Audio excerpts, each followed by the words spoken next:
Hello everyone and welcome back to the Fireside stream. I am your host, Raymond McNeil. Joining me as always is the immortal Mollie Rhyme Master. Mollie, how are you doing today? I'm in Central Time. Welcome to Alabama, everybody. This is going to be my new streaming location indefinitely. So I moved here now. And that's why I've been so busy the past few weeks, as I've been dealing with moving and saying goodbye to people and things like that. So we can now be back on a regular-ish schedule until I start work, and then we will fix the time. And for everyone who's curious, here's her home address, her zip code. No, I'm kidding. Here's my home address so you can send me tiny Weiss clothes. Anybody who's interested. If anyone tries to use this for evil, you will die. No. Not gonna give it away. DM me if you want to send me tiny Weiss clothes. I need to get her an Auburn jersey. Like she still has her Yankees jersey. I need to get like an Auburn stuffed animal that has a shirt that I can remove and put it on her. Also, I apologize for anyone that hears like background noise because I do have the windows open because again, it's a very lovely day here. Want to enjoy it. Actually, that reminds me. Did it rain yesterday or the day before? I need to water the flowers, I think. I've had the house to myself for a little bit, so I've been taking care of things here. I need to make sure I'm keeping up on the flowers. Okay, so let's just decompress a little bit. So the book for Roman Holiday came out. I have avoided spoilers like the plague, although I have been spoiled on plenty of things already.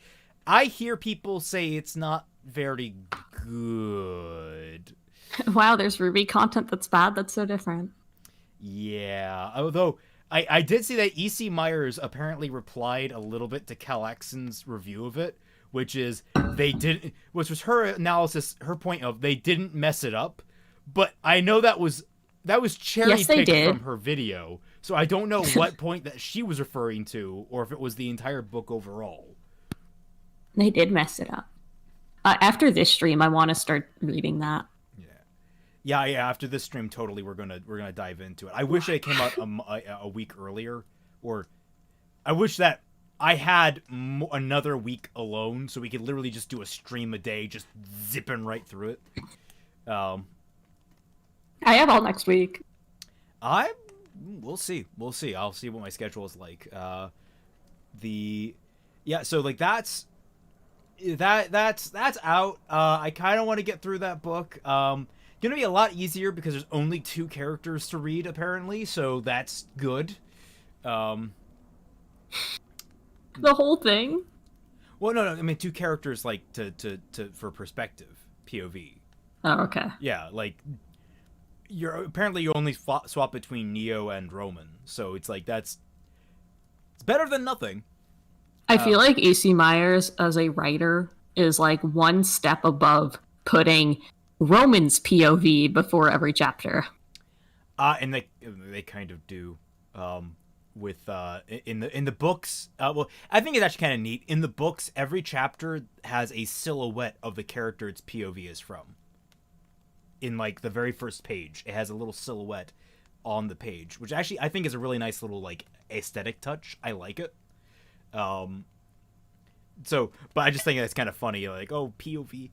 I don't think he's that bad. I just think that like, because again, these are co-written by Miles and Carey. Like the outlines are typically produced by them. So, I don't like his prose though. It feels drab. How does a professional writer have SVO syndrome? Most do. You realize like 90% of all writing is crap, right? Yeah. He's in that 90. Well, he's on the upper edge of 90% because his is legible. Like I can read his. It's inoffensive to me. It's just like, okay, you are literally just using it as a mechanic to tell a story. A book with just 2 characters and 1 is mute. I mean, you could pull that off. Anyone can write well like that. Now that would have been an interesting exercise in literature. Write a book with only 2 characters in the whole thing. I mean, that's not uncommon. One of my favorite plays. Oh, what was the name of it? I saw a performance of it at Playhouse at the Park, which is a very nice, playhouse here in the city. That it was a 2-man play that was like a suspense thriller, and literally a 2-man play just has 2 characters. It's just 2 characters. I've seen a 2-man play that has 14 characters. Are we talking about the Ace Attorney case? It is actually about a murder mystery, I'm pretty sure. This one was about an affair. Like, the one guy's wife was cheating on him when he was basically inviting the other guy over with the intent to kill him. And what was fun was that we went with our high school. It was a high school group that we went to. And so afterwards, the actors accepted questions and got to learn some of the tricks of the trade. Like how at one point at the very end, when the husband shot the affair guy in the back, in one performance, the gun wouldn't go off, and the guy had to fiddle with the gun to make it work. But like the entire scene is staged in a way that the affair guy was basically going to walk out the door. So he just had to keep on walking and not fake being shot the entire time. And like he had to roll with it. They just had to keep on going. Eventually the gun managed to fire, but it took him a few tries. There was also... Oh, what? No, I thought you were done. Sorry. I was saying we should probably get into this. There's some few other things Squib stuff. Fun. Steve wants you to make the text a little bigger. That... Just zoom in, dude. The thing is, at some point, doing that is going to damage how things... Whoa! Okay, It's not what I meant to do. Like, there is a point where it becomes untenable. I meant like the Google Doc. Just zoom in on the Google Doc. A minute, there is an... Like press Control plus.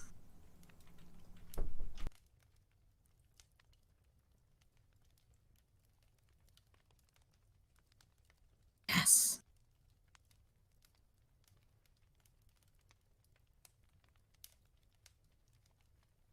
I'm hearing popping for some reason. I think that's my mic, which is weird because it's like my normal mic. I don't know. It's not connected right.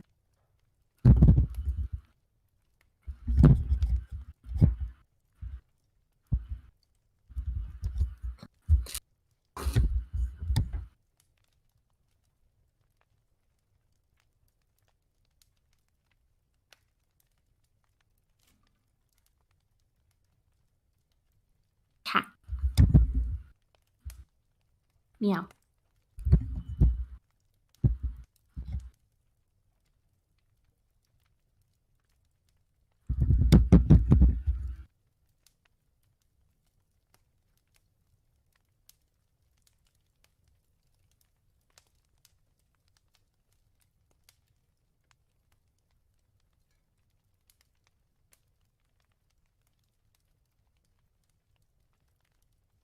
Oh.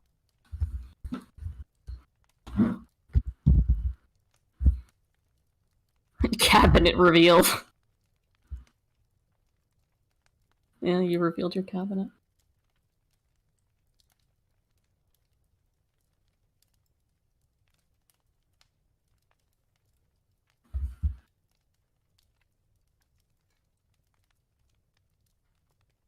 Hmm.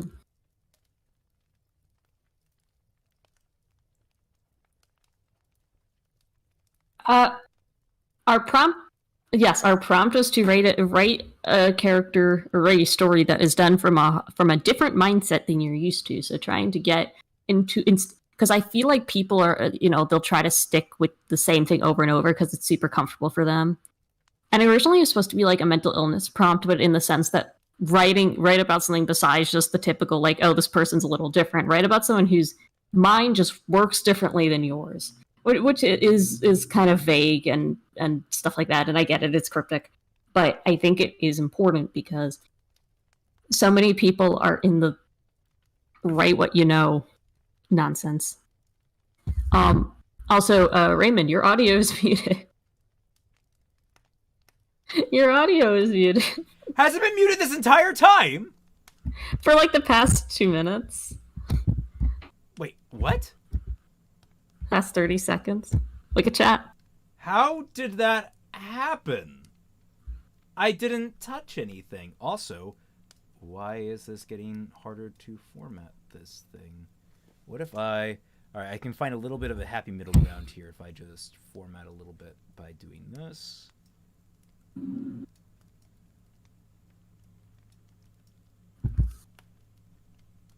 There we go. That should be... oh, no. A little more. Sorry, guys. I'm a real stickler for good formatting. Even though I don't know if they can hear you. They can hear me. I've turned my audio back on. They should be able to hear me. Unless they're being assholes about it. Which, you know, hey. I don't blame them. That'd be fun. That'd be great. What if an entire chat just was, like, joking around and pretended you were muted? Ever since you got up, let the cat in. Did I knock something when I got up? That'd be weird. Yeah. What? Cat? Oh my god, is he asking to leave now? What did you want? What did you...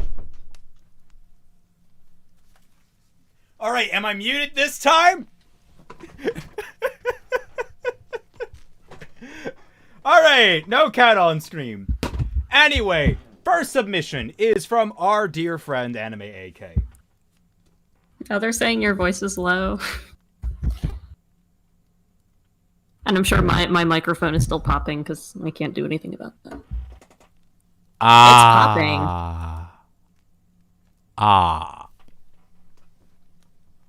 Maybe if I just... How about that? Yeah, the wire is go. something's up with the wire. That's not good. It's jumping and popping. It's chopping. It's jumping. It's popping. Popping. Hey, hey, hey. Jumping. Don't stop me. It's Don't stop chopping. me. Ah, yeah. Okay. Good this time. All right. Here we go. Let's do this. Anime AK submission, a 50-year-old argument. David couldn't help but wipe away some sweat from his brow. His heart rate increased while his fingers tapped the dinner table. His eyes scanned the open room while his back was against the wall. He then SVO immediately. You're in SVO right now. You know, might be going somewhere with it, but you're in very strong SVO. He let out a sigh to ease his internal tension. His hand slipped into his pocket to pull out his phone.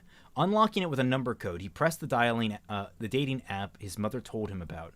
Then he set his eyes upon a black-haired beauty that caught his attention immediately. Upon swiping right, he re-entered the DM section of the app. 7:30. He read the last message from the woman in particular. He then looked at his phone's time, which read 7:25. Then he heard a shuffle of the hardwood floor in front of him. Looking up from his phone, he saw the same woman that was in the photo of her profile. An uneasy smile. Hold on. I would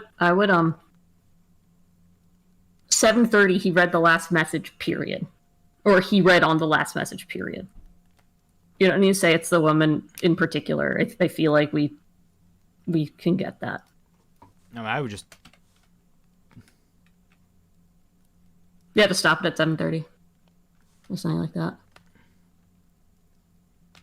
It's just weird formatting, especially when you have, like, numbers involved. Numbers get weird.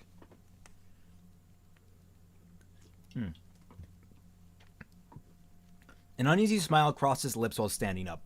He walked as confidently as he could to the other chair, pulling it out for her. "Hello, you must be Violet Newman?" he stated. Comma, lowercase h. "Not many would swipe right on my profile. You sure you didn't swipe right on accident?" It's so redundant. It's redundancy. That's what it is. It's the redundancy of it. That's what I'm noticing. Yeah, there's a bit of a redundancy going on here. She gave a warm smile at this very joke. The problem is, because of our prompt, this might be intentional. Let's see. Yeah. She gave him a warm smile at his joke. "Yes, I am. And you must be David Johnston?" That's a way to, like, some people are Johnston. I have never met one, but I mean, I guess it's not impossible. It would be Johnstown, like Trentstown. And I can see why. You're too chivalrous. She quipped while taking... Again, it's commas under... commas? This. We might just assign you, like, quotation homework. She quipped while taking her seat. He then gently pushed her in with her chair. Her blue dress hugged her body, which matched her eyes, while her hair brought out the dark fullness of its dark hue. Hold on, I want to like an order thing. This is an order thing. Her blue dress, which matched her eyes, hugged her body. Because otherwise you're saying her blue dress hugged her body, which matched her eyes. What matched her eyes? Her body matched her eyes? That doesn't make sense. Yeah, like the way I would... That kind of stuff is important. This is all like very... There's a lot of redundancy here you can cut down. Like the way I would... While her hair... While her hair brought about the dark fullness of its dark hue. What does that mean? Gently, he pushed her chair in, ruffling the edges of her navy dress. Yeah, there, boom. You've saved two paragraphs. Yeah. Like something like that. Also, I'm just realizing now the formatting in this 1 minute and get a... Where's my window capture? There we go. If I do that.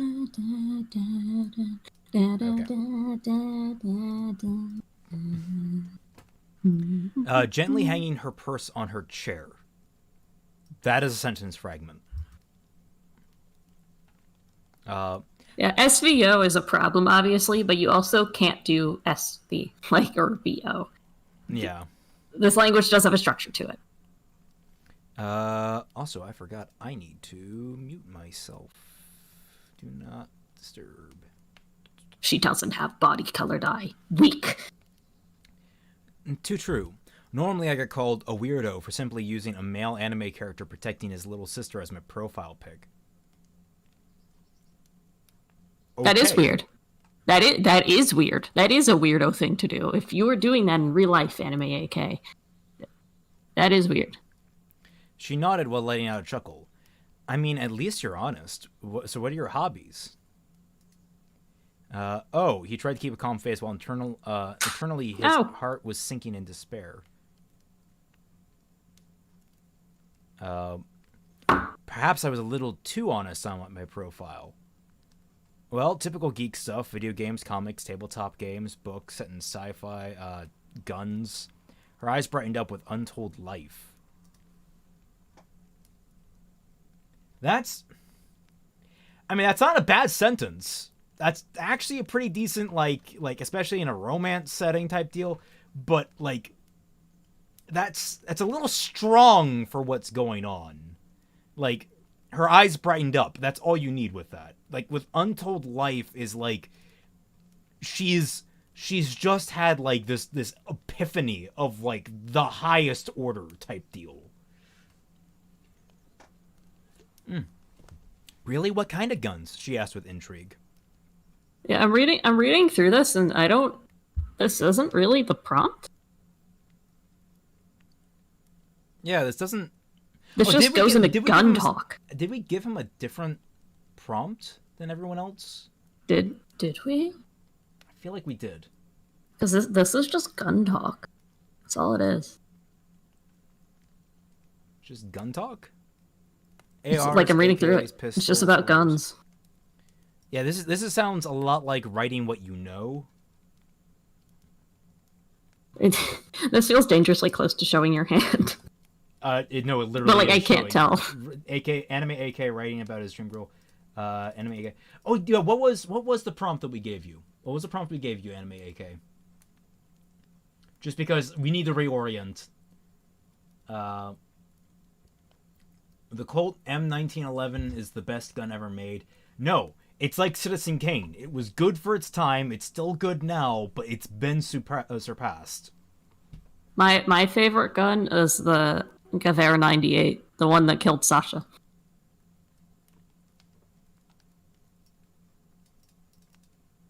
I was told it was I two was different views on the same perspective. what? This is That's just the old. That a was the last conversation prompt. about guns. Yeah, this is. 9 mil kills the body, 45 kills the soul. Fuck the ATF deal. Let's see. Anyway, let's see. This man very unlikely. These against This, I mean, even if it was that, this just kind of feels like two people having a regular conversation about guns. Yeah, I'm not really getting anything from this. It's, I mean, after that, it's not like terrible. It sounds like a conversation. This is like probably a conversation that like Anime AK had in his head with himself or something. But I mean, at least it's good. There's no weird, super obscure Destiny lore or something. Yeah, I mean, it's Yes, super. thank you, Janice. Gabby Gang. Gabby Gang. Obscure gun Gabby Gang. lore, but like. I mean, he's not talking about things that are Fiction. too out of pocket. Like, Yeah. I don't know that much about guns, but I know the difference between an AR and an AK. I know what a 7.92 millimeter means. Yeah, and there are girls out there that are gun nuts. They're definitely rare, but I totally believe this. Yeah, it's not crazy. Like, it's definitely better than another Destiny War thing that I have no idea what it is. This is definitely a step up then. Yeah, you actually, and I think that was our sub goal for you, was to actually write something without that stuff. And I'll tell you, much easier to follow this, and it highlights the issues that you have while not burying them in things that we're lost in. So we can actually we can give you better advice. SVO still is your ball and chain, man. It's still dragging you down. You've got to break from SVO. I should point out the difference between SVO isn't just the sentence structure. It's when I say something is SVO, it's dry. He did this and this happened. He did that and she said this. You can actually kind of like every sentence in the English language is going to be SVO by the fact that that's how our language is structured. But what makes writing have SVO syndrome is when it becomes super, super apparent that you only know one way to form a sentence. Like breaking out of it is try using sentences that are really short. Try using sentences that are really long. Instead of just saying he did blank, he said blank, he went blank, like try starting the sentence without a pronoun. That's usually my challenge to myself. Yeah, avoid pronouns, avoid. Or if you're going to use a pronoun, don't do he, his, she, or her, or no, it's like don't use he or she. It's something like that. My recommendation would be think of how the character thinks and color the thoughts from there. Like, write it in a first-person perspective, as though the person is conveying to you their emotions.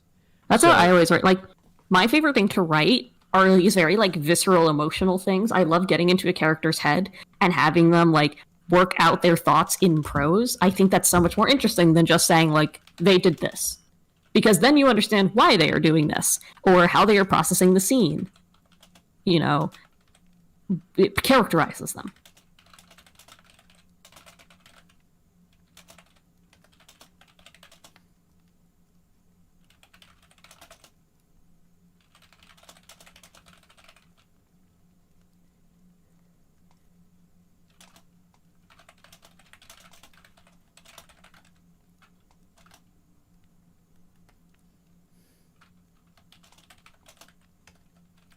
I remember the first time I helped somebody with writing, the thing I would tell him is stop writing this like it's a police report.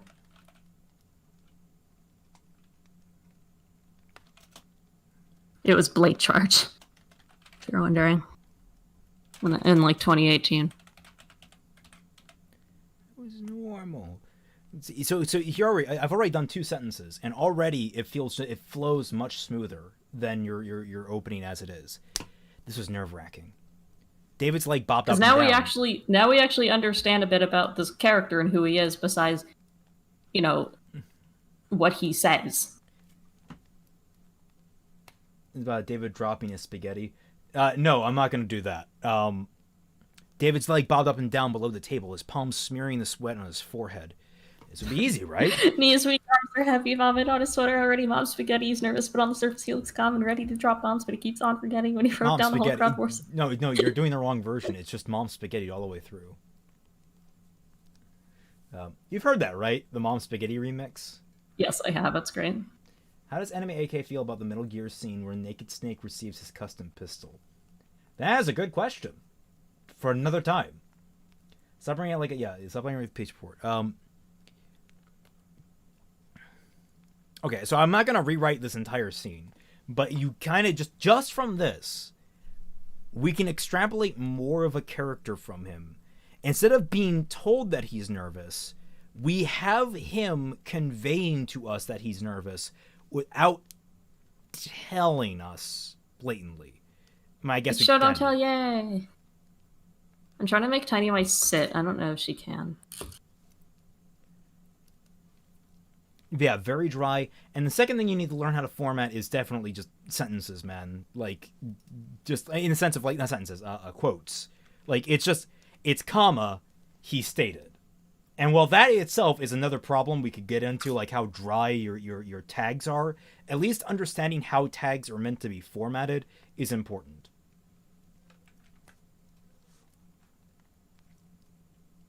Okay, well, let's move on to moopas. The subject verbally objected to the object. Then they subjected the object with a verbal verb. Thank you, Floof. I'm just trying to find a comfortable place to put Weiss. It's the only place she just stays. Right here.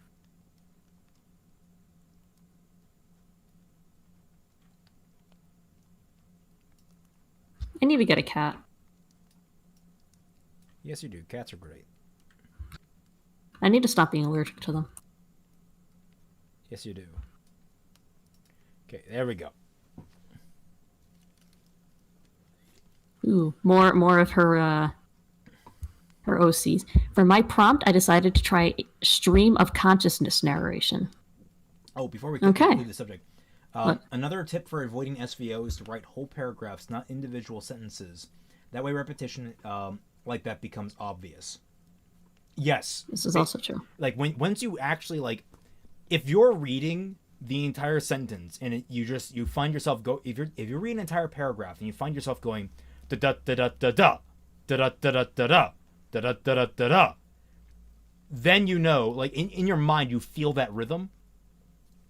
You want it to change things up. Automatically you're just gonna want to be like da da da da da da da da da da. You want to actually feel that variance going on. Thatcher stealing my internet? How is Thatcher stealing your internet? She just is. From the grave. Alright, let's do this. It's Noelle's 15th birthday. This OC again. Stop in town. Orders ready for pickup. Strawberry cheesecake, her favorite. A rare treat. Her diet's strict. Snow still on the ground, but air is warm. Slush is piled in street corners. People walking down sidewalks, slow on street. Bakeries there. Pull up to curb. Park. Check speed. Don't move too fast. Buildings cheap. Outer facing peeling, but inside is clean. Scents of flour, yeast, cinnamon, various nuts, and other assigned associated ingredients for a bakery. Cashier speaking with another customer. Looks up and notices me. I'll be with you in just a second, sir, he says with a smile. I'm in no hurry, I say. Idle animation selected. Foot tapping. Peer around at surroundings. Already know what the room looks like. Been here before. They still haven't patched that crack in the wall. Other woman exits. Just a quick word. Would like to leave promptly. Yes, I'm Hassan. I already said it once. Don't make me repeat myself. Cheap plastic covers the cake, reflecting the light in glossy patterns, but the cake inside seems fine. While reaching, fingers brush the cashier's. Disgusting. Maintain composure. Keep smiling. Pay the man. Walk out. Finger temperature approximately 17.7 degrees Celsius, perfectly average. Hand clenches, feels itchy, want to take the man's hand and scrape and scrape and scrape and scrape and scrape it. Until I reach bone, at any rate. There's a cat. Hold on. There's a cat walking by. Stray. Back in the car again. Drive outside this wretched town, onward to the cemetery, further up the mountainside. Gates open again. It always is. Dark iron rusting and barely hanging on its hinges. They tell me it's mostly kept shut. Noelle always opens it when she knows I'm coming, though.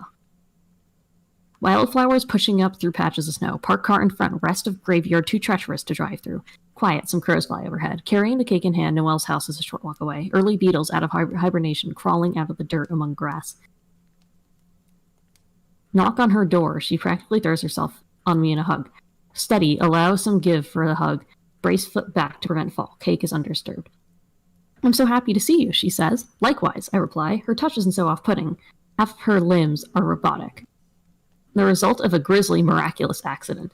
Clean ceramic-plated hands grasp mine, leading me down the stairs as if I needed the guidance. Dodge bundle of rosemary hanging from the ceiling. It's a small party, as expected. Her father's the only other one there. No cake for me. She's used to hearing the excuse I don't like to eat in front of others. It's good that she's so trusting. We sit together on her on her small sofa, watching a movie on her small TV. Crumbs are falling onto her shirt. She's never been a tidy eater. Warmth of her flesh leg through her stockings, just slightly off-putting. Someday her warmth wouldn't come from blood, but from low mechanical processes whirring beneath the surface. Hypothetical future imagery. Pressing my scalpel along her smooth flesh, it's blooming apart, scooping out her remaining eye and giving her new sight, collecting ribbons of red in buckets to replace with sensuous black, taking my saw to her leg and moving deep through her back and forth, pulling out all her organs and filling her up with wires and wires and wires and wires and wires and tick. But it was too soon for all that. The tail end of a joke in the movie, she laughs. Execute secondary laugh to accompany hers. She'd freak if I told her all that. Time. I need time. Time to convince her that being half a person was no life at all, and that she could trust me to build her better. Oh, that's so creepy. That is unnerving as hell. That's so creepy. That's oh wow. Okay. Like we just got done explaining to anime, like, you know, conveying a little bit of emotion with the prose, letting the character bleed through. This does that, but it's done in such a way that you get the absence of character. Like, this guy is like all mechanical. He's a robot. Like, it's not there's well, an that's absence character. Of character. It's not an absence of character. I'm trying to, like, an absence of humanity. Yes. That's the clarification. There's an absence of humanity on display here. And that's, ooh. This would make a great little horror story. Like, you could spin this into a several page, like, I don't know, like a doctor. I'm trying to think of like a famous, you know, not, I don't want to say Frankenstein, because Frankenstein had emotions. I love this. It's so, like, this is exactly how I love to write, is this type of stuff where you just get so into somebody's head. Ugh. Yeah, this is exactly what we were looking for, I think. Hey, Moopa. Great work, Moopa. This was excellent work. It's a character I haven't written the POV for in a prompt yet.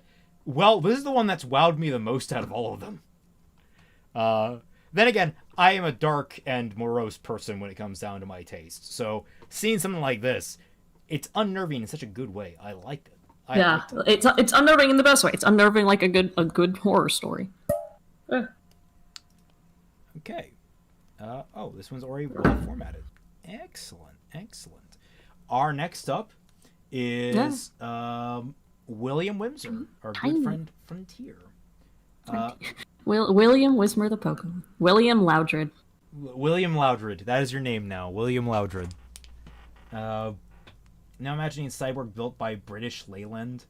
No, that's a horror movie. I don't know who that is. I think, is he the guy complaining about Thatcher stealing her? No, that's Brady. Yes, everyone fear. The ghost of Margaret Thatcher has come to steal your internet. Okay. So, here we go. Alternate mindset. The ward seemed to go on forever. A long tunnel of steel-reinforced concrete illuminated by a soft light that cast no shadows, granting everything an ethereal glow.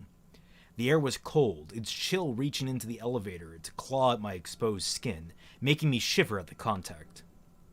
"Are you alright?" my guide asks. "Yeah," I replied.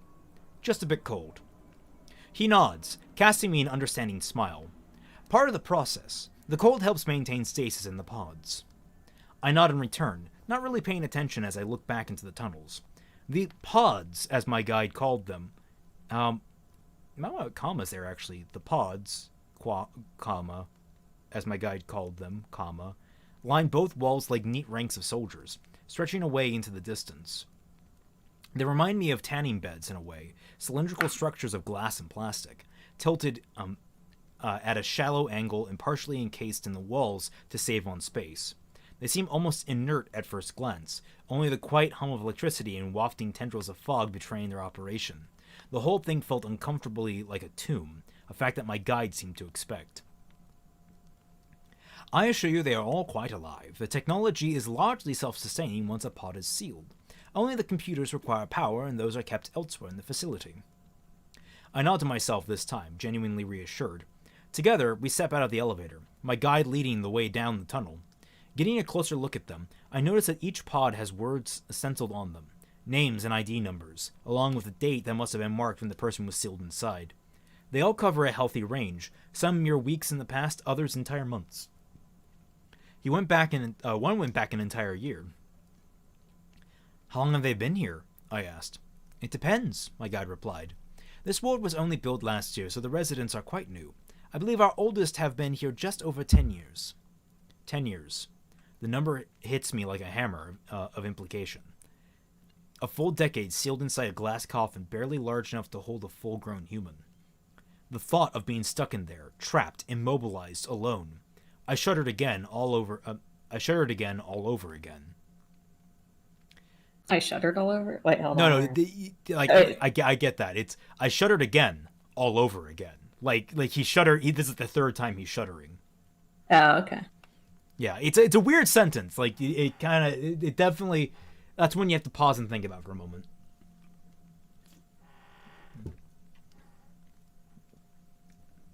Yours is based off the mental illness prompt? No, that's perfectly fine. It'll provide plenty of discussion. Before the thought could fester, my guide stopped at the random pod, turning back to face me. "Would you like to see the one of the programs in operation?" I blinked. "You can do that?" Indeed, several of our residents graciously agreed to share their I know what that word is. Simulacrum? Simulacrum. I've never been able to pronounce that word. I don't know if I'm saying it right either. I'm terrible at pronouncing things. Simulacrum. I've come because it's a fantasy term. Simulacrum. With anyone else considering a place here. If you'll just give me a moment. The pod screen came to life under my guide's touch, cycling through several screens before producing a beep.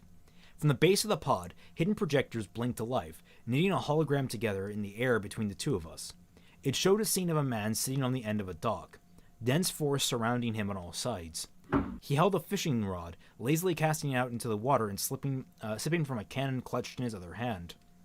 The sounds of birdsong and rustling leaves filled the tunnel, calm and rhythmic to the point of becoming hypnotic. The whole thing stretched on for minutes, not repeating but simply continuing, unconcerned with the world and unhurried in its own existence. But it was the man that dominated most of my attention. His dress was archaic, the style and materials literally decades out of date, perhaps even a full century old, and yet the man looked barely even half that, a healthy 50 with wrinkles and gray that covered a lived wisdom rather than age. A smile hung on his lips, lacking the intensity of emotion, but still content with where he sat and what he did. No worries of the now, no anxieties of tomorrow, no fears of what might await him out there. The man was simply happy, no more, no less. As the image faded, I was surprised by the sense of longing I felt in its absence. "Was that real?" I asked. My guide gave a knowing smile. "It is to him." The hammer of implication fell again, though this time it was a much gentler thing. I contemplated them in silence for a moment before turning back to my guide. "Can we see some others?" I asked. My guide gestured down the tunnel, inviting me further in. Right this way. I don't know what to think of this one. Because, like, it's a really cool premise, but I'm trying to think of, like, how it applies to our prompt. Yeah. Like, I And guess... it's cool and it's really well written, but I don't see the... I mean, I think maybe it's, like, how someone can be content. Like, the fishing guy. I think, like, the fishing person could be the heart of it. Simulacrum. Simulacrum. Okay, that's... Enjoy exactly what you'd expect from me. Yeah, no, it's great. It's really well done. I'm trying to figure out, like... Because it's obviously, okay, people getting put in these pods to experience a simulated life. It doesn't. I missed this one completely. Okay, fair. Hold on, Sarah. Sarah sent an IPA, which I can read. That's simulacrum.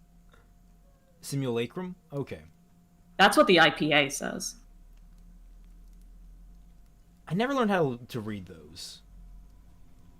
I did, and now there's some really weird IPA you can read. I really like rare IPA. Yeah, that was great stuff. Kind of horrifying. Like, this is kind of like fridge horror. The idea that people spend years just ignoring reality in favor of the one that's real to them. Like, that's stuff we're dealing with now. Oh, that's stuff that that'd be a cool this would be a cool premise as like a metaphor. One of those have you ever metaphorical short stories. There's a book that I read called The Last Book Ever Written. Have you ever heard of it? Vaguely. I don't know. Maybe if you described it. Let's see. The Last Book Ever Written. I think that was what it was called. Yeah, basically, people just, like, it's where society has reached a point where you just have chips in your brain. Like, you can inject yourself with, like, drugs and needles in order to, like, simulate a new reality in your brain. You can live out fantasies in just your brain. And it's basically how society has completely crumbled as a result of this technology, just because, like, people have gotten so wrapped up in their fantasies they haven't paid attention to reality. And maybe people are happy with it, but there's some haunting stuff in that book. Because, like, the entire premise is the main character, I think, is looking for a writer of a book. I'm trying to remember what the main character was trying to do. He goes on, like, a little quest. I just opened up Evie Dragons, and it is a large...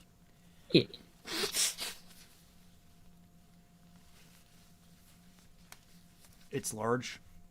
It's 42 pages. It's a full script. Evan. What?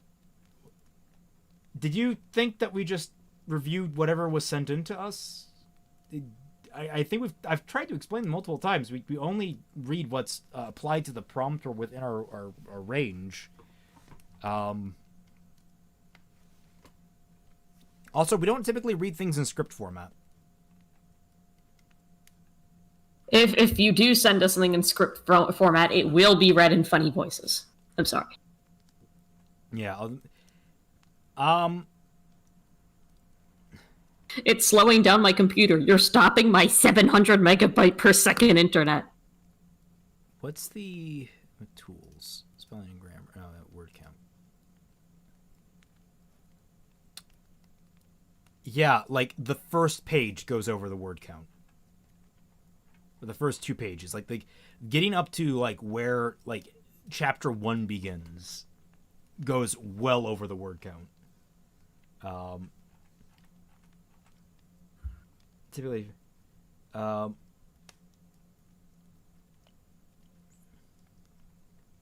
yeah, I don't think we could read this realistically.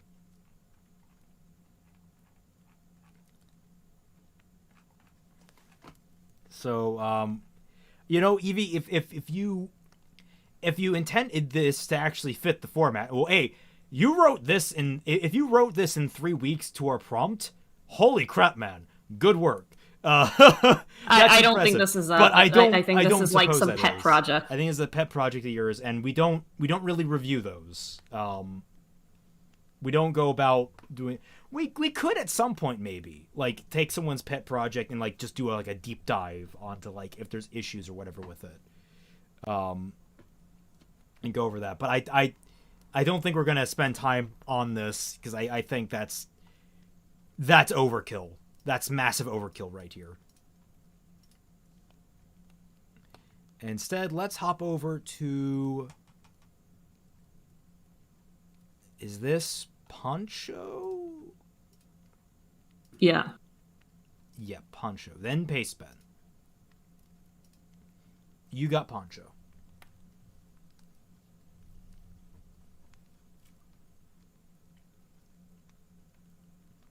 Prompt too long? Can't relate. Casual whistling.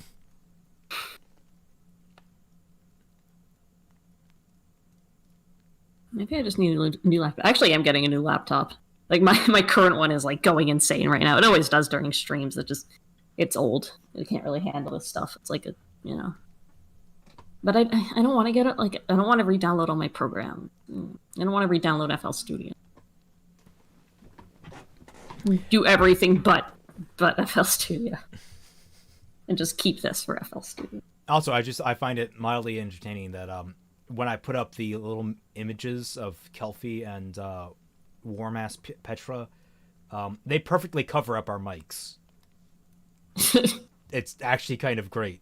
I'm speaking into Petra. I can give her a little kiss. It'll make Sarah jealous. She has no competition. Petra doesn't exist.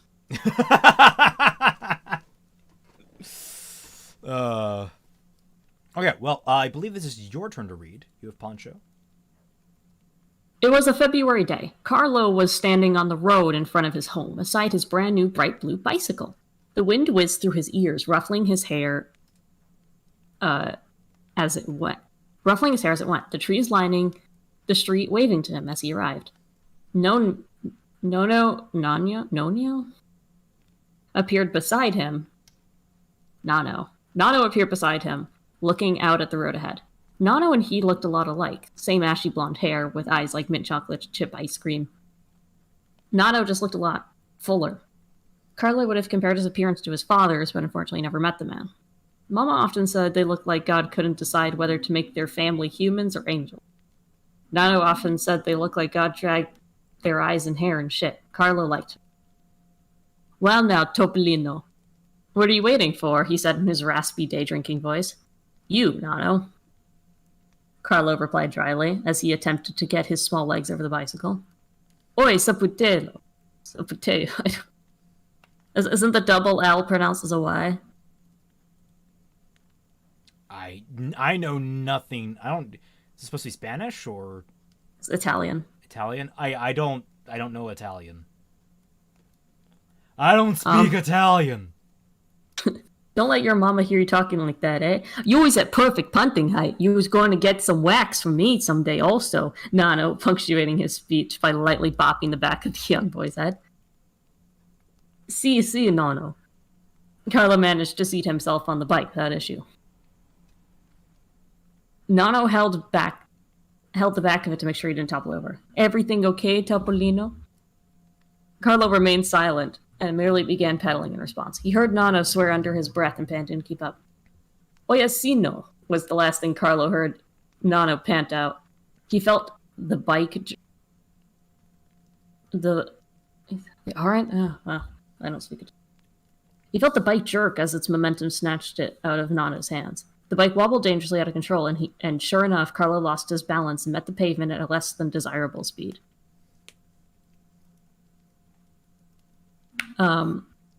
He stuck his hand out to break his fall, and first felt the skin of his palm tear off as the bike carried him forward, before the full weight of his body crashed into his arm, sending a white, hot stab of pain through his body.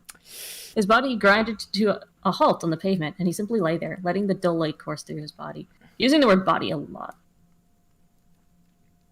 I don't think it's intentional. intentional. Yeah, I would recommend like Bones. Bones is a good one. Like, the seeing a white hot stab of pain up his bones. Bones. Bones.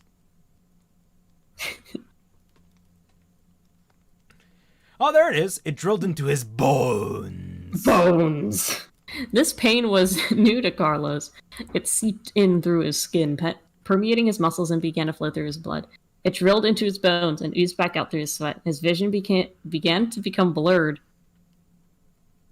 Just blurred. His vision blurred.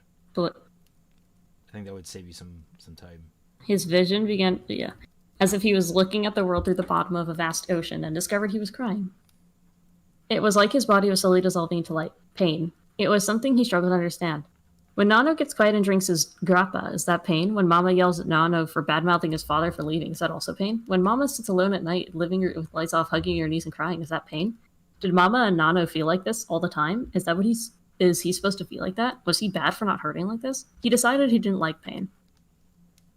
Carlos slowly got up from the gravel and slowly and painfully dragged his leg out from being pinned down from the bicycle. He propped himself up on one hand, looking on at the road he had attempted to traverse. He attempted to move the arm that broke his fall. Doing so caused further jolts of pain to leap through him. He looked at the olive skin cannibalized by the angry red flesh underneath. He winced as he gently touched his temple, leaving a crimson stain on his fingers. The wind suddenly picked up SVO there a little bit. A little, but it's not so bad because he does his actual sentence, like his word choice isn't dry. Yeah, it feels more character driven. I'm just saying, I think a little more variance in that paragraph could have been a little bit better. You want? Yeah.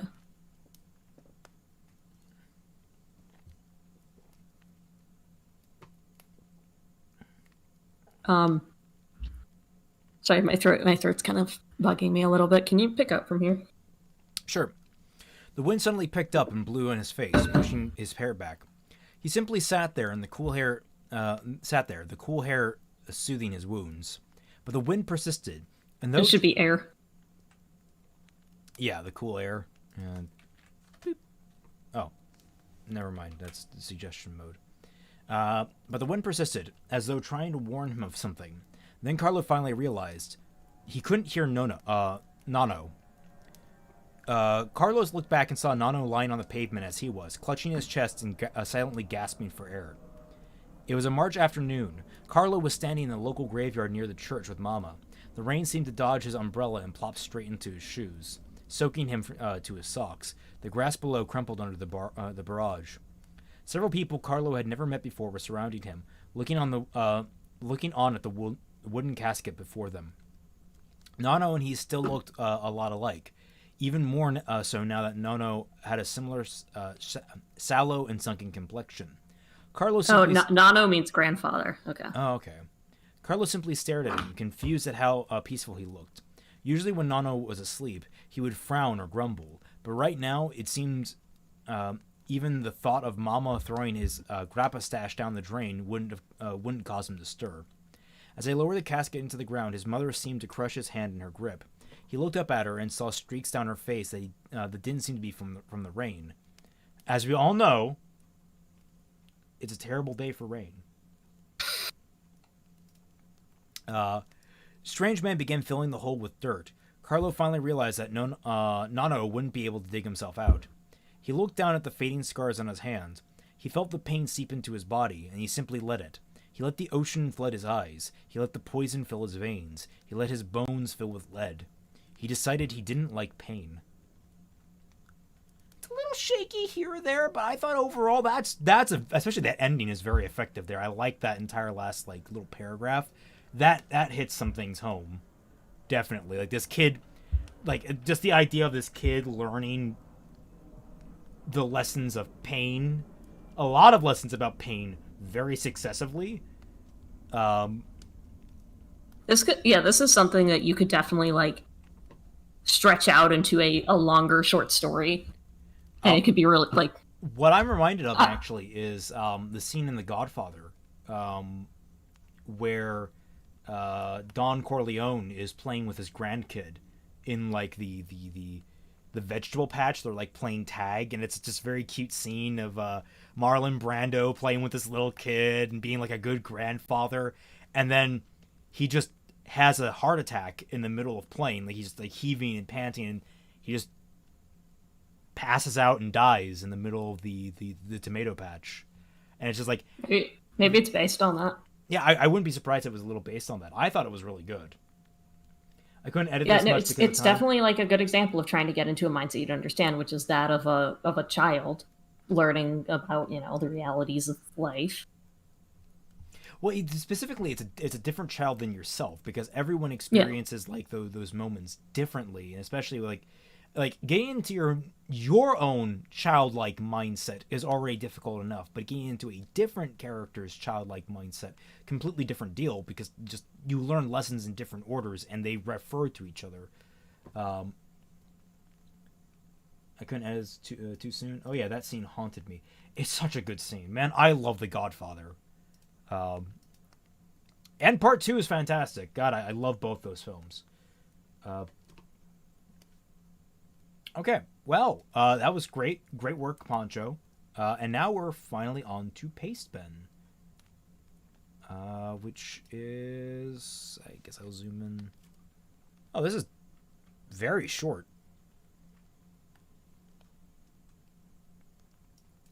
I'll take it, I guess. Yeah, let me get the prompt back. You stupid piece of shit. This is all your fault. You knew better. You saw the estimated cost, didn't you? A total waste. You parasite. Leech. Don't worry. They don't expect you to pay them back. They're well aware of your pathetic, shiftless nature. It must be so burdensome to keep up the appearance of caring. It's cruel how society has forced them to haul you about like a loathsome albatross. Ellie's vision, already unfocused, became even more blurry as tears welled up and ran down her cheeks. Miss North, don't worry, honey. Everything will be fine. Just relax. I'm going to put the mask in place, and I want you to take deep, even breaths. Just relax and you'll wake up in a few hours feeling much better. It would be difficult to feel worse. Take heart. Maybe if you're really lucky, you won't wake up at all. Ooh, I understand this is probably supposed to be like intrusive thoughts. yeah. This isn't really how they work. Sorry. This is Well, I think part of it is that they're intrusive thoughts devoid of context, and that's not how they work. Typically, intrusive thoughts come when they're in relation to something that's going on. Like, it's not like you just have them randomly out of nowhere, though people do have something like that I occasionally. mean, this has a context to it. I guess she like bought something, or like she got into an accident of some sort. That's what its estimated cost is usually. Car accident, right? And I understand this is what I call the soft mental illness, which obviously it's not, but like the easy mental illness to write. That's like, oh, the idea of like you're beating yourself up in your head is really easy to comprehend because we all do that. Yeah, I mean, like It's an easy one. It's super common. I see 1,000 Tumblr posts about it, trying to act like it makes you different and special somehow. And like the blog will be called like anxiety memes or something. I don't know. It's surgery, but Ellie's depression gives her morbid thoughts. Okay, yeah, I couldn't really. I obviously she was in a medical setting afterwards, but like.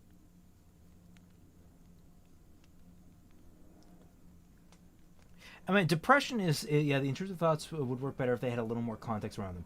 Yeah, I feel like what we have here is a little too vague in terms of, oh, it's medical, it's car accident. Like, when you have intrusive thoughts, it's typically like kind of zero focusing on things.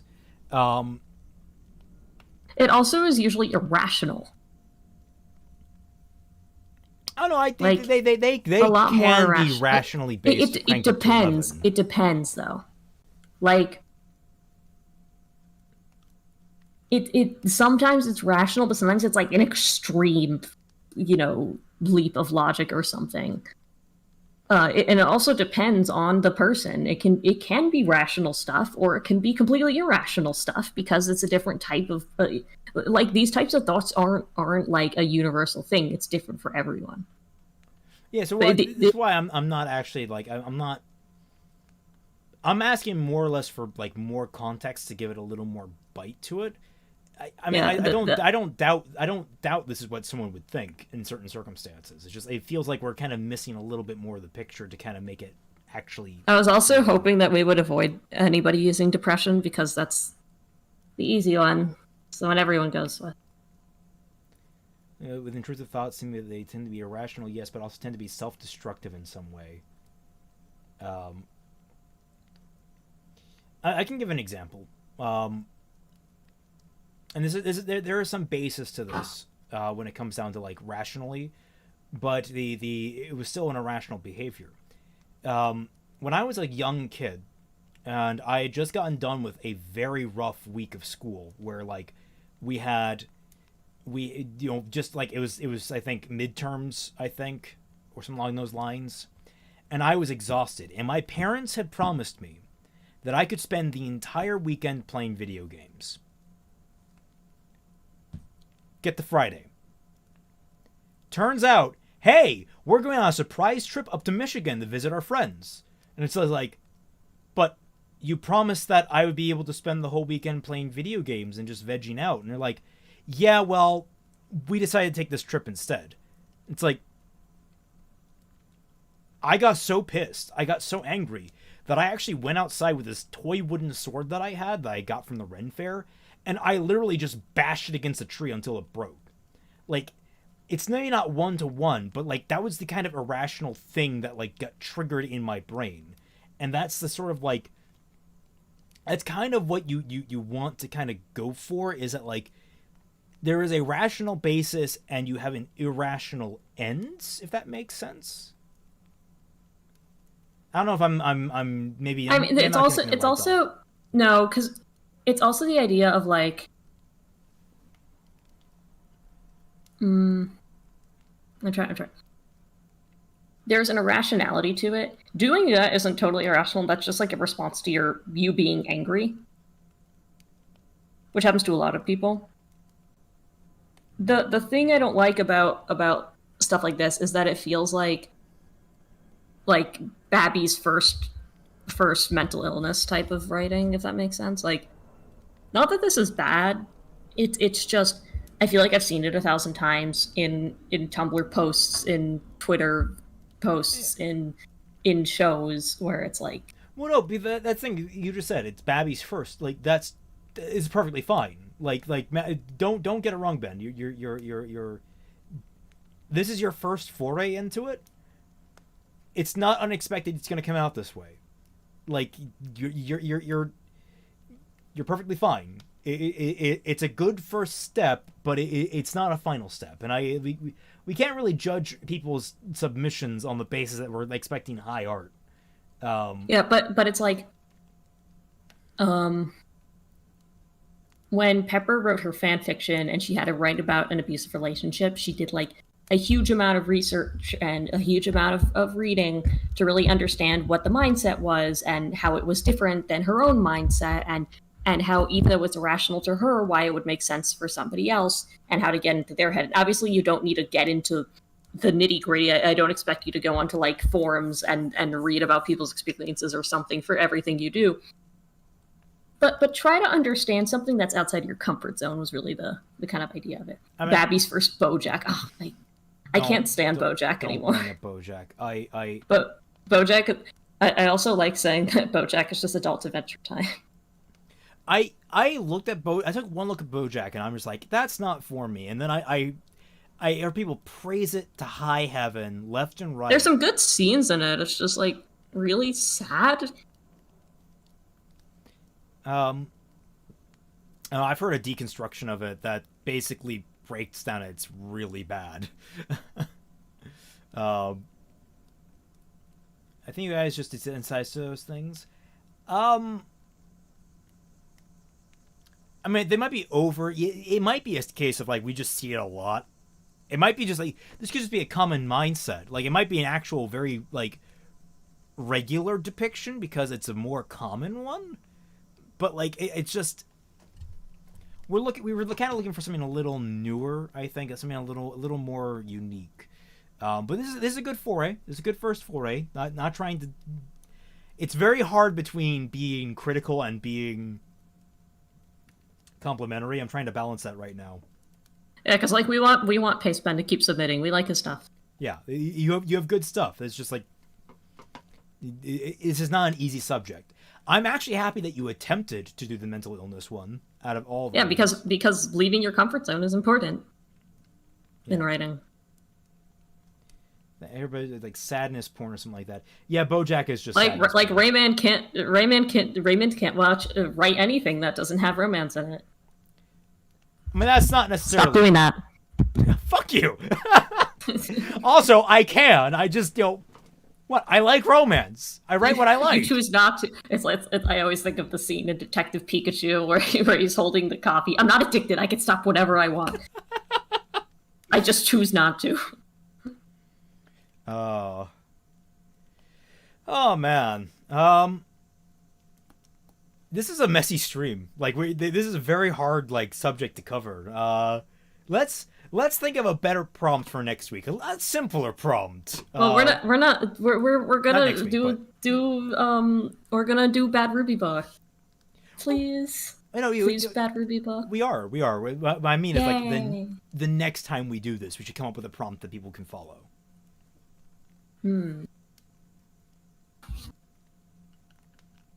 Moopa, what's our next prompt? Just get Moopa in here and now with a 3-person stream. It's like I say, Moopa would just be better than me on a stream like that.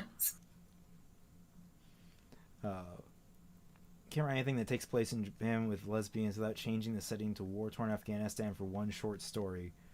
What? That's a reference to my book. What? You didn't know there's a short story in my book that takes place in war-torn Afghanistan? What?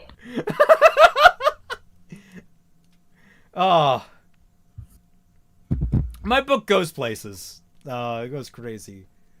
But what you get was effectively adapted fan fiction. Like it's insane. What do you think about your book looking back? I could have definitely done a lot of things better. That first chapter, the first short story, is really rough, especially. Oh, so I can criticize it in front of you. Okay. Oh, yeah. Yeah, I mean, you can. I'm still gonna feel bad about it. Sorry. I also really regret writing that forward because the more I look back on it, the more I'm of the opinion just fuck it. I'm just gonna write it. Stephen King doesn't have any forewarnings about the weird shit he puts in his books, and I don't even go. My stream flickered. Okay. Sorry about that. How about a bedtime story? Might be an interesting. It's actually not a terrible idea. Moopa's suggestion is cringe situations, but the story is not cringe to read. That's very... Well, I'm trying to get a simple prompt. Because, like, what's going to be different this time is I'm actually going to post this on my Twitter and pin it so people can reference it. I like how we've never considered that. Well, I had considered it multiple times, but I had other things pinned that I wanted to keep up there. Like, currently I have Fixing Ruby pinned there, but I might change things around. Might actually just regularly pin new things. So, oh good, the pause wasn't just my internet flickering. Yeah. Oh yeah, no. for episode 3, for like the third video of the Fixing Volume 5, I have actually been scoring to the video, so we're gonna get a lot of interesting music in there. Yeah, I'm very excited to see how that pans out. Like I've already seen what she's produced so far, and I'm excited. It's gonna be interesting, guys. Very excited. Maybe I actually follow the prompt this time. Maybe we should talk about Ruby, and then we'll have a prompt idea by doing that. Right. Okay. Or talk about writing peeves. You know what one of my writing peeves is? What is? I was talking about it in the spoilers chat about the idea of, like, there's a lot of tropes of, like, character tropes. Especially, like, anime and stuff, where it's like, no human being has acted like that ever. And I hate that. Like what? Give me examples. No one has been a tsundere in history. I disagree. No one has been a modern tsundere in history. That's more fair. Like, okay, It's like I think who was it? you're Who was you're it? referring, like, the problem is a lot of these have become flanderized. Like what we're seeing is a lot of tropes have become flanderized from what they originally were. Like, for example, one of the earliest tsunderes was Asuka from Evangelion, who is excellent. She's a great character because, like, her tsundere-ness is, like, it's an initial character trait that she's rough around the main character, but she warms up to him in her own way, and there's still, like, conflict down the line between them, but it's no longer on the superficial basis of which it was initially. It's now a much deeper Also, character one. In the Discord, Nick says originally tsundere was more about the guy getting their shit together before the woman would like them. Now it's girls have to realize the guy is secretly great. I said, OMG, senpai, at first I was so put off by your rancid body odor and misogyny and lack of prospects in life, but then I realized deep down you're actually the best man. You see, the problem is that's usually paired with characters that are already basically perfect. They're not, like it's the SAO effect. The tsundere is just tsundere to be tsundere. And the guy is literally perfection incarnate. He doesn't have a flaw. Like, so the problem with that analogy is that, like, the guy has no room to improve, and so the girl being angry at him all the time doesn't make sense either. Like, it's a lot of people not understanding how characters work. They do the trope just to do the trope. They don't build the trope out of the character's dynamics. I mean, one of my favorite characters, or at least a very, very popular character that I do genuinely like, is going to Little Witch Academia, not to any character that I typically talk about, but Sushi, or Suchi. I've never learned how to pronounce her name. She's the one that poisons the main character all the time, and it's just very interesting. Like, she's basically just constantly testing different drugs on the main character while she, like, sleeps and stuff. She's doing experiments. She's horribly abusing this girl, but you learn that she has, like, this deep friend. She respects the friendship that she has with her when you actually get to dive into her brain, and it's just the very interesting dynamics that come with that friendship. Like, there's no one dere that matches exactly what they are, because they're a built character dynamic. They start out antagonistic to each other because they're both arguably assholes to each other, and they build up to be actually, like, good teammates. You can't quite qualify that. Tsuchiyama.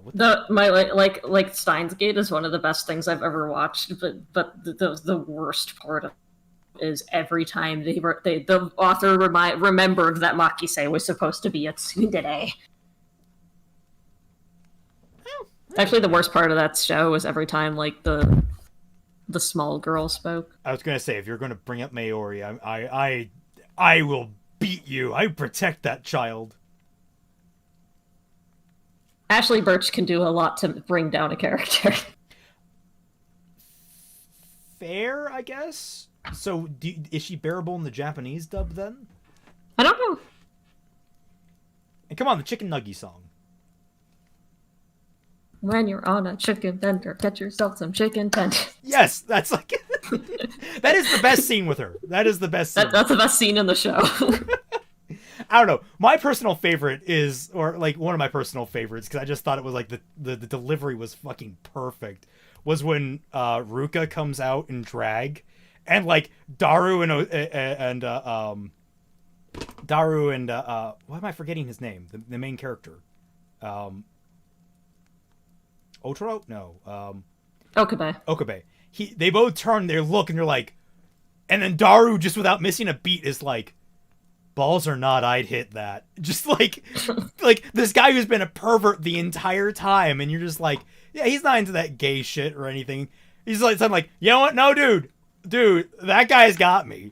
Like, he's just completely honest about his perversion. I'm like, there's a level of respect I can give to him. The characters in that show are great, man. Such good. I think the thing I'm trying to say is about like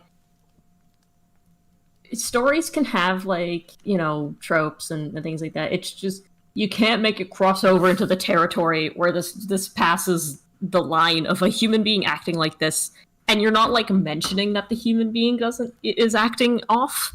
Like, yeah, when you have like Moopa's story, obviously that's not how a normal human being should act, but that's the point.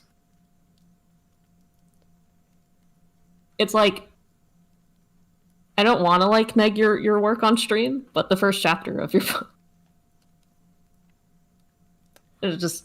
Oh, sorry, I was reading chat. Who were we talking about? What? Nothing.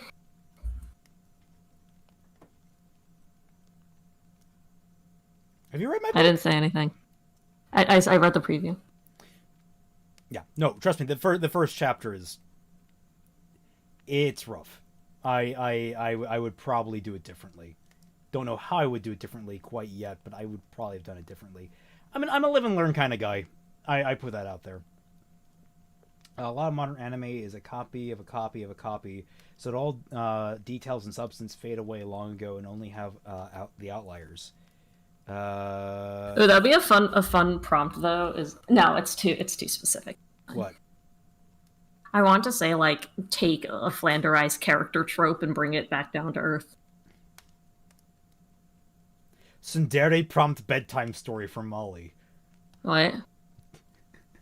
The bedtime story should involve a tsundere. That'd be interesting. No, we already have the perfect tsundere bedtime story. Go the fuck to sleep. That's true. Anime tropes played seriously. That might be it. Pick an anime trope. Let us know which one in the prompt. And then put it in a real world setting. Or not in a real world setting, but like bring it down to earth. Make it like no. Normal. Have people react to that trope realistically, like how they actually should. I think we already did something like that before. We took an overdone trope and tried to make it fresh. We did, but I don't know. How about a prompt of people on a space station, but one of them isn't who they say they are? Stop! Yesterday, for like an hour yesterday, my status was homunculus. I'm really proud of it. I don't know. Was that coincidentally the same hour that I was stranded out in a parking lot? No. But Raymond, that's just one-way ticket to the mental institution. Yeah, no, but seriously, I would have loved to see a story like that, honestly. So tsunderes are just domestic abusers? Yes. Yanderes are in jail.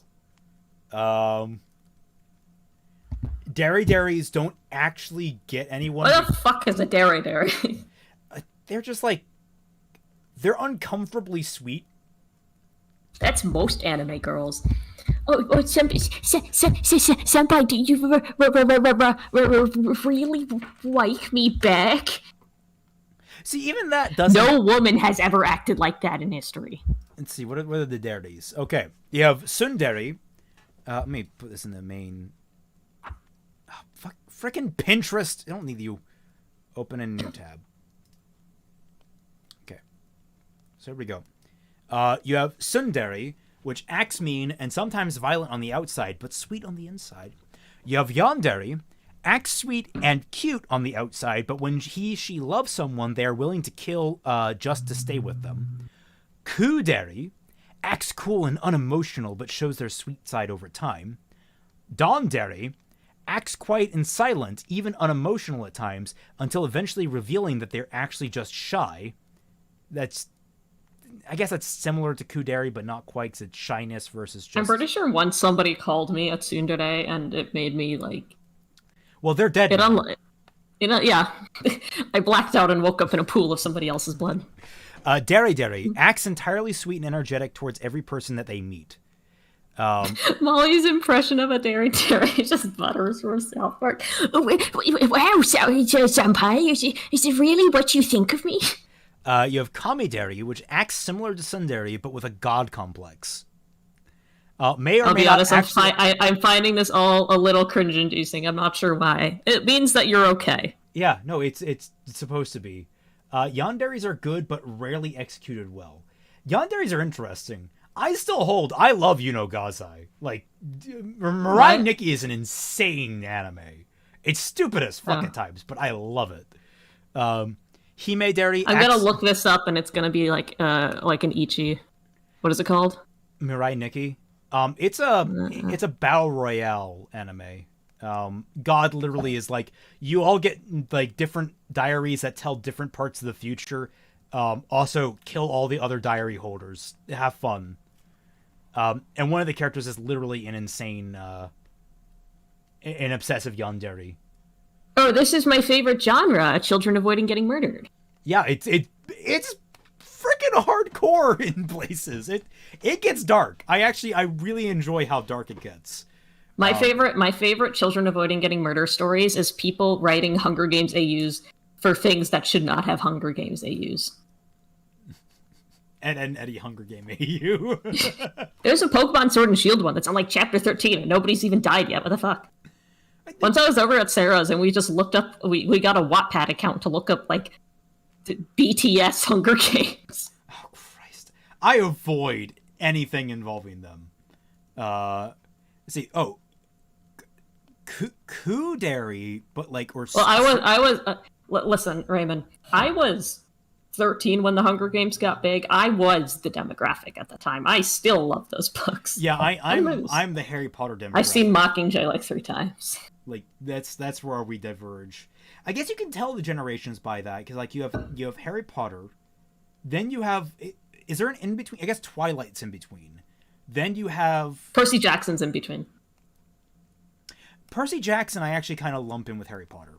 I No, it's a different time period. Yeah, but you see a lot of the same, like there's a lot of overlap. There's too much overlap to ignore.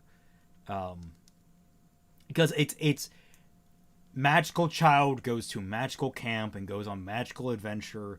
It's like it's kind of hitting a lot of similar. Oh, I see what you're saying. Yeah, and then you have Twilight, where it's a supernatural. Zaber just said it. What the hell is up with Divergent though? Fuck Divergent. Divergent can. I've never met anyone that's read Divergent. I've read Divergent. I read it, and then years later, me and a friend were just watching young adult dystopian movies, and we watched it. I cannot remember what happened in the last 2 movies. I can't. I don't remember what they're called. We watched The Maze Runner. I remember what happened in that because it was pretty good. I don't know what Diversion is about. What the fuck is Undari? Acts very nice and is very agreeable, answers people with yes, yeah, yep, etc. Usually likes the character from the beginning. Okay. I mean, some of these are just stupid. Actually, most of these are just stupid, honestly. Maydari acts like a tsundere, only she initially tries to kill the character, but switches sides after falling in love with them. What?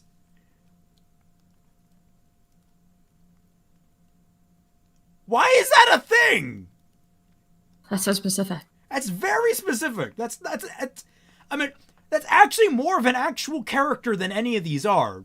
But that's because that's an actual character background. And I know the character that's referring to. I see that character in the image there. Interesting. These are terrible. But yeah. By the way, speaking of bad Pokemon fanfics, they're putting out yet another animated short series where it's just like, hey guys, we could make a way better anime if we wanted to, and we just choose not to every single week. They're making another one of those, and Leon has trauma, you guys. He's got trauma. The Fujoshis are eating so good tonight. I bet there's already stuff on AO3 about it. He has what? Trauma. Oh, okay. Yeah, no, that makes sense. Do I hear the train? It is the train. Sounds like an enemy becoming an ally. Yeah, that's the enemy becomes ally trope. But it's still tsundere, I guess. That's literally just a tsundere with extra steps. That's all that is.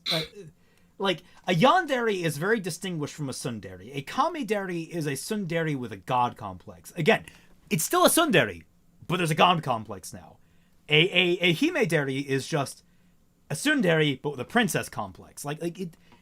You're just stacking things on the tsundere. You're not actually changing the trope of tsundere. But then you have Then you have yandere, where it is radically different. You have dandere, You know, which is radically different. like Emma's animation where she's writing down notes. Yeah. That's me right now.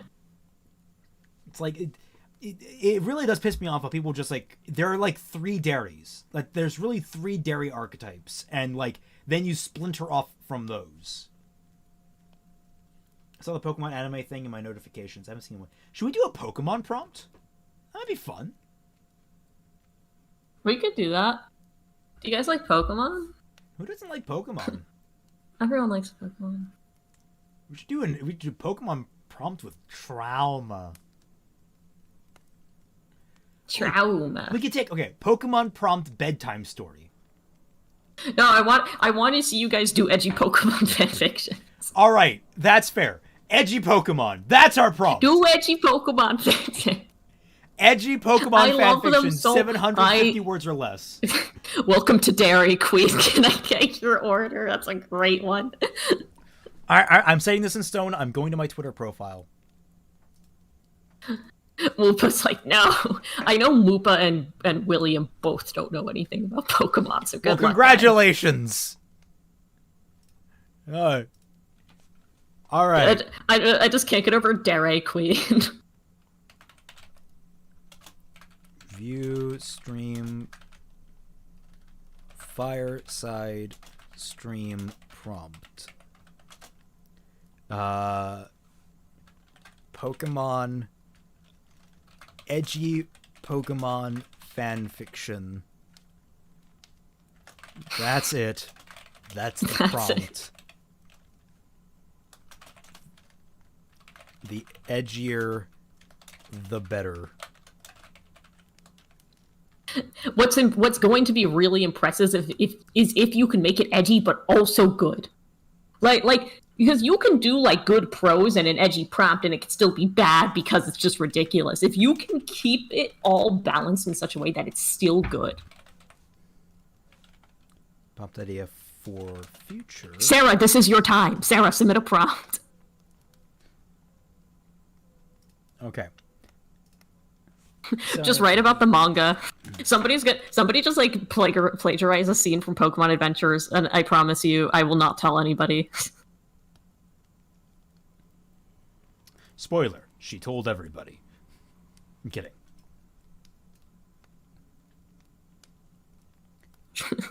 Oh, Brooke, you're not gonna do this one. Come on, just try it. All right, here we go. Eh. Tweeted and pinned. Pokemon lore. I am the lore keeper. The lore is keep. I'm hard passing Aiza. You haven't submitted in like 8 months. But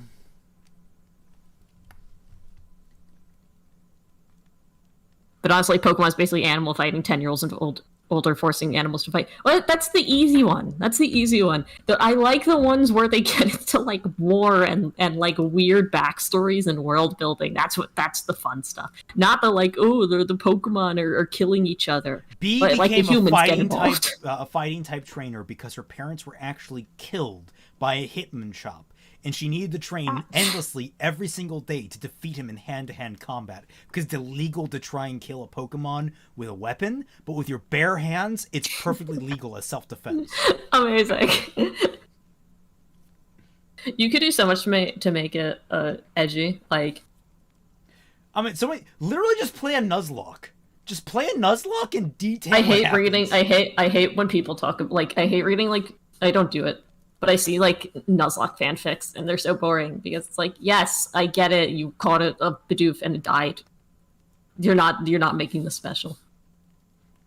We're all monsters. Monsters in the pocket of God. That's gonna be my next Discord status. We're all monsters in the pocket. I've thought about Pokemon since I was single digits. Raymond, that's amazing. Yeah.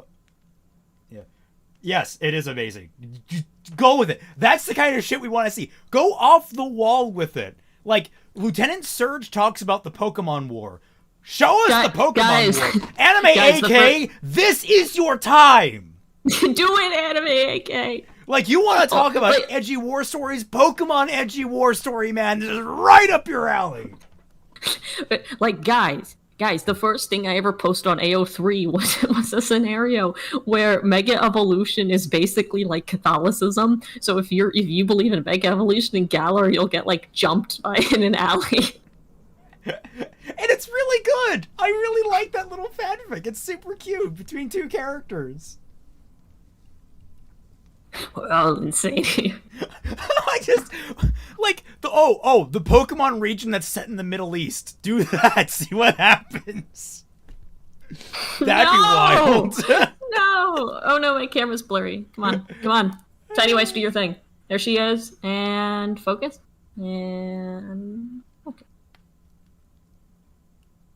It'll focus. Don't worry. Aiza sent me something like now. Aiza, it's like the stream's almost done. Yeah, we don't accept late submissions.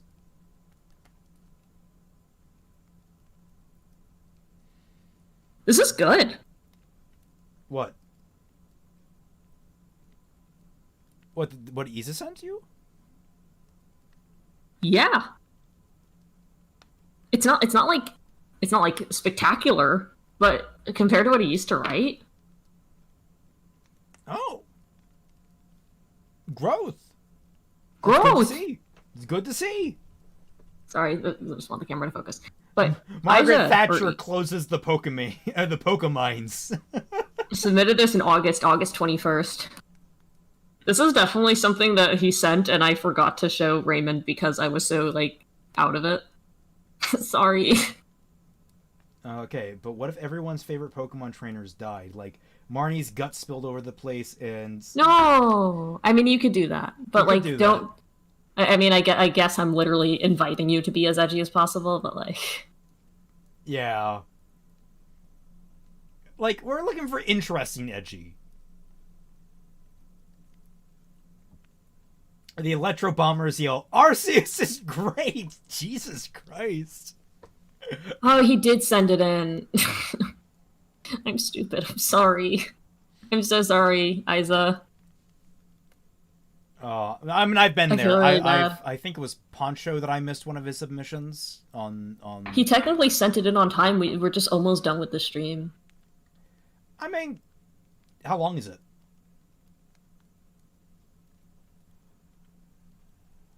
$751. It's in range. We could do it. We have 20 minutes.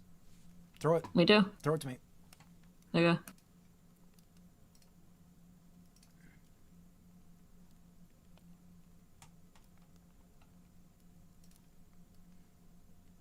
All right, you read.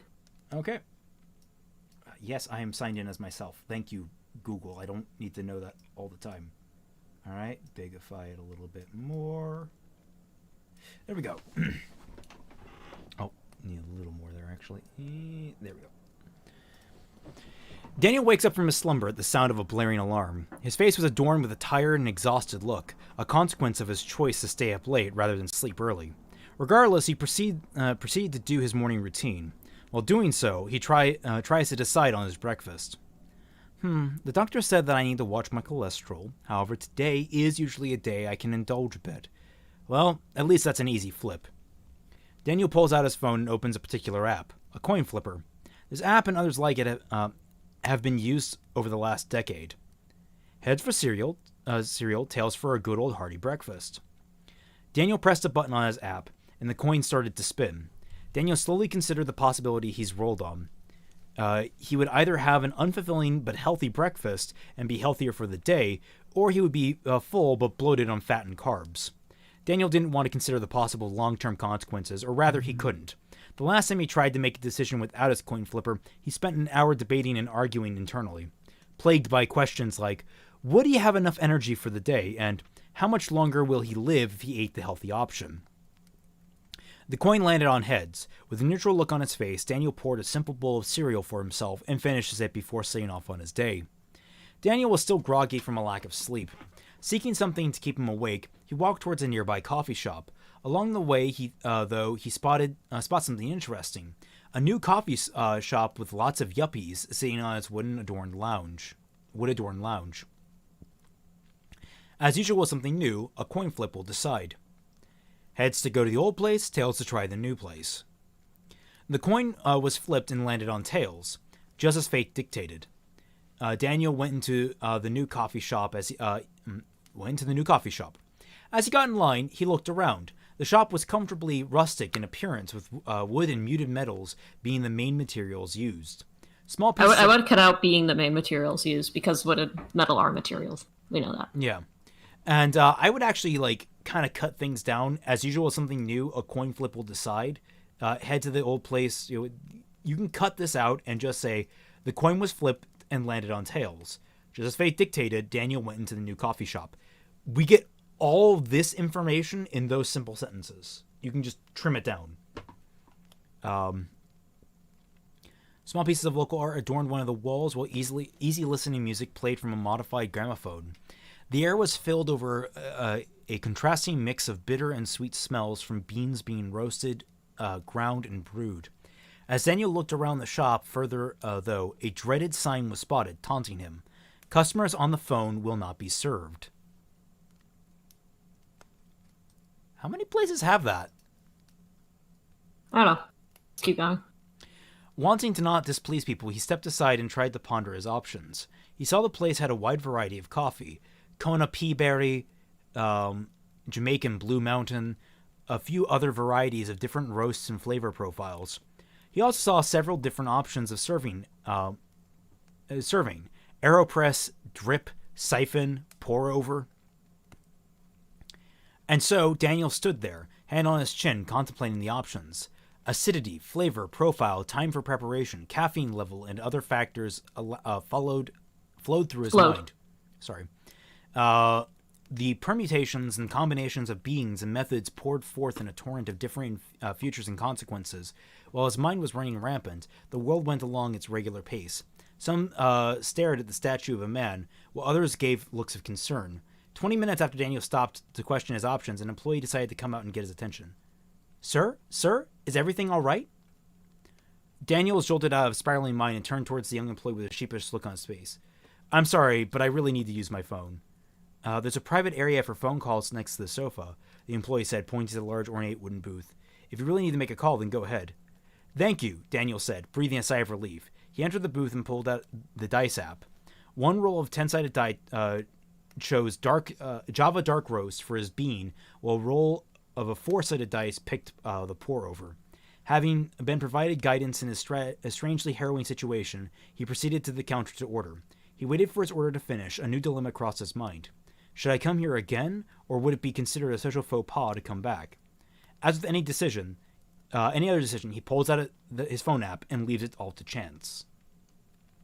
I remember Aiza talking about this. He was actually having some trouble, understanding the prompt, and this is what he decided with, that he would be most comfortable with. And I know that, people asking, why can't he just use the real coin? Why kind of coffee shop doesn't let you use the phone?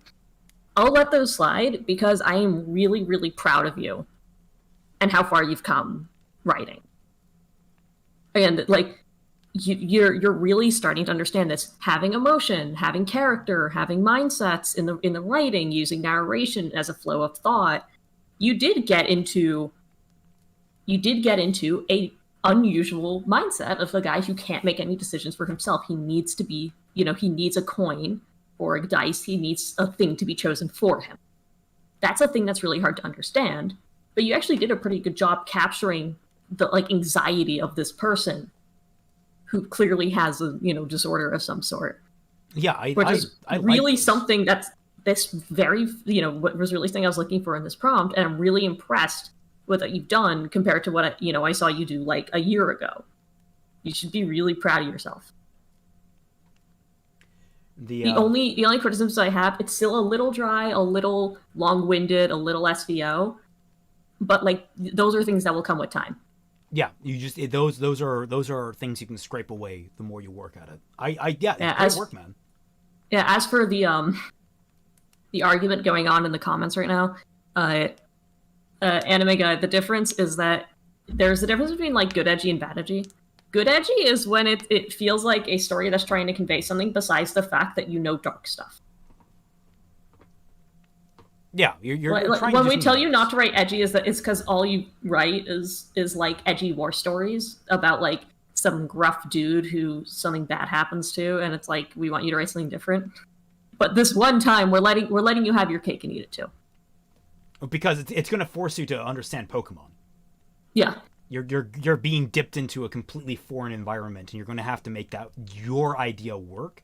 And who knows? Maybe that'll jog something out of place in your head. Maybe it'll help you like get contextualized as to why people typically don't react very well to your storytelling. Like where your edginess might have its limits. Can I have ice cream with the cake? Yes. Yes. I am letting you. It's called practice. Let's see. I just imagine anime guy after all this practice writing on edgy stuff. I'm sure your edgy writing will be even better now. You legitimately, it might be like forcing him not to write edgy might actually force him to make his edgy work better. Because here's the thing, the you can still write whatever you want in life. You can still write whatever you want. The goal of these writing exercises is to expand your view of what you can write. And so, like, when you approach something new, when you approach something in your writing that you need a little more context for, you have the pathways in your brain that allow you to get to the points you need.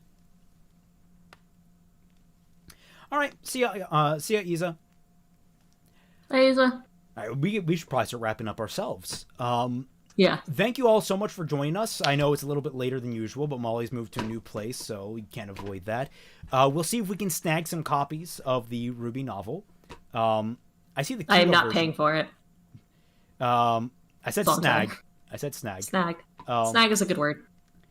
If anyone wants to help us procure that, be very, very interested. Because I only saw the Kindle version on Amazon. I don't know if that gives you a PDF to work with. I would very much prefer a PDF because I don't have a Kindle app or anything on my computer. While you were practicing general writing skills, I was studying the Edge.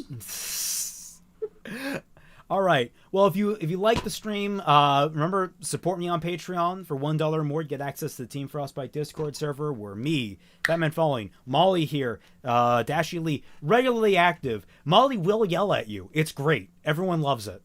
No one complains at all. They keep me there because I'm bad enough to keep out worse people, but not bad enough to get banned myself. Yet. Yet. I'm getting better. All right. So, thank you all so much for watching. It has been a fun time, as always. And we'll catch